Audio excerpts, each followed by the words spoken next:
যে প্রকৃতই মেধাবী মেধাবী সেই যে অধ্যবসায় এবং চেষ্টা দিয়ে শেষ অবধি টিকে থাকে এবং সফলতার শেষ হাসিটা হাসে, বলেছেন রেদওয়ান মাসুদ মনীষী। আমি উত্তরবঙ্গের উত্তরের একটি জেলা গাইবান্ধা থেকে ইউসিসিতে ভর্তি হয়েছি, ঢাকার মেইন শাখা ফার্মগেটে। অনেক স্বপ্ন নিয়ে, অনেক আবেগ নিয়ে এবং আমার যে কাঙ্ক্ষিত লক্ষ্য সেখানে পৌঁছানোর জন্য। আমি বিশ্বাস করি প্রত্যেকের সফলতার পেছনে একটি ছোট্ট করে গল্প থাকে, একটি অক্লান্ত পরিশ্রমের অধ্যায় থাকে। আমি সকলের সেই পরিশ্রমের জায়গাটিকে সশ্রদ্ধ শ্রদ্ধা জানাই। সাম্প্রতিক কিছু সময়ের একটি বিষয় আমার খুবই দৃষ্টিকটু লাগে, সেটি হচ্ছে যখনই কোনো পাবলিক পরীক্ষার ফলাফল প্রকাশিত হয় তখনই আমাদের সমাজের একটি শ্রেণীর মানুষ বলে ওঠে, আরে জিপিএ 5 পেয়েছো, জিপিএ 5 তো এখন হাটে বাজারে। আসলেই কি তাই? একটু যদি লক্ষ্য করে দেখতে পারবো, আমাদের 2022-23 সেশনে উচ্চ মাধ্যমিক পরীক্ষায় দেশের 11টি শিক্ষা বোর্ড থেকে 13,59,442 জন শিক্ষার্থী উচ্চ মাধ্যমিকে অংশগ্রহণ করেছিল এবং জিপিএ পেয়ে উত্তীর্ণ হয়েছে মাত্র 92,595 জন। এ থেকে এটা স্পষ্ট যে জিপিএ 5 অর্জনটা ছেলের হাতের মোয়া নয়, এটা অর্জন করতে গেলে অবশ্যই পরিশ্রম করতে হয়। আমি বিশ্বাস করি আমার সামনে যারা রয়েছে তারা সকলেই, এই যে আজকে এখানে আমরা উপস্থিত হয়েছি, প্রত্যেকেই পরিশ্রম করেছি, প্রত্যেকেই পড়েছি।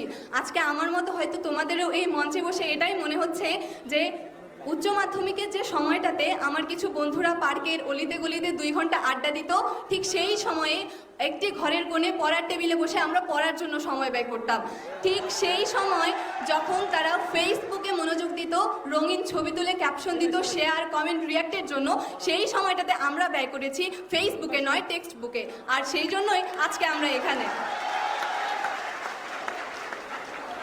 সকলের সফলতার পেছনে তাদের বাবা মা থাকে, আমারও রয়েছে।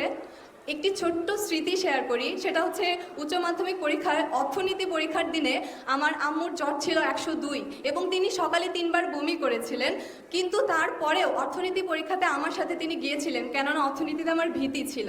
সত্যি মায়েরা সর্বশ্রেষ্ঠ শক্তি, আর এজন্যই তার অনুপ্রেরণায় 2টা বিষয় মিলে আমি 196 পেয়েছি এবং মানবিক বিভাগ থেকে গোল্ডেন জিপিএ 5 অর্জন করেছি দিনাজপুর বোর্ড পরীক্ষা দিয়ে।